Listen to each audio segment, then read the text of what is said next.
ऐसे न मुँह चमकौला से होई, न जबे की खाली झमकौला से होई। तो भैया अभी कुछ महीने पहले हमारे भोजपुरी इंडस्ट्री के पावर स्टार पवन सिंह के एक फिल्म का टीजर आया था, जिस फिल्म का नाम है हर हर गंगे। तो दोस्तों हर हर गंगे फिल्म का टीजर जैसे ही रिलीज हुआ वैसे ही तुरंत इस फिल्म के टीजर ने दोस्तों पूरे भोजपुरी इंडस्ट्री में एकदम बवाल मचा दिया। बिल्कुल आपने मेरे दिल की बात बता दी। और दोस्तों जैसे ही इस फिल्म के टीजर का क्रेज कम होने लगा वैसे ही तुरंत पवन सिंह ने अपना दिमाग लगाया और इस फिल्म का ट्रेलर रिलीज कर दिया हम सभी के बीच।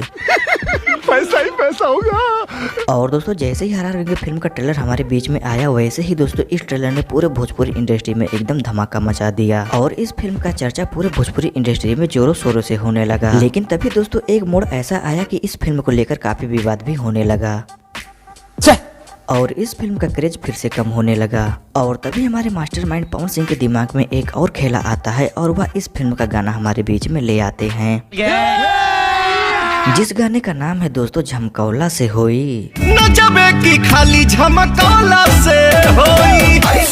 नहीं दोस्तों अभी कुछ महीने पहले पवन सिंह का ठीक इसी तरह से एक डायलॉग वायरल हो रहा था जो कुछ इस तरह का था, झमकौला से होई। और आज आखिरकार पवन सिंह ने अपने इसी डायलॉग पे एक गाना भी वायरल कर दिया। तो दोस्तों अगर आपने अभी तक इस गाने को नहीं सुना है तो दोस्तों एक बार इस गाने को सुनिएगा। दोस्तों कसम से बता रहे हैं इस गाने को सुनकर आपको बहुत ही मजा आएगा। तो मैंने कम से कम 5 बार देखा होगा। तो दोस्तों यह गाना आपको DRJ रिकॉर्ड्स भोजपुरी के ऑफिशियल यूट्यूब चैनल पर देखने को मिल जाएगा। ठीक है, समझ गया। तो दोस्तों अगर यह वीडियो आपको पसंद आई हो तो वीडियो को लाइक करें और चैनल पर नए हैं चैनल को सब्सक्राइब करें ताकि हम आपके लिए भोजपुरी रिलेटेड वीडियो ऐसे ही लाते रहें।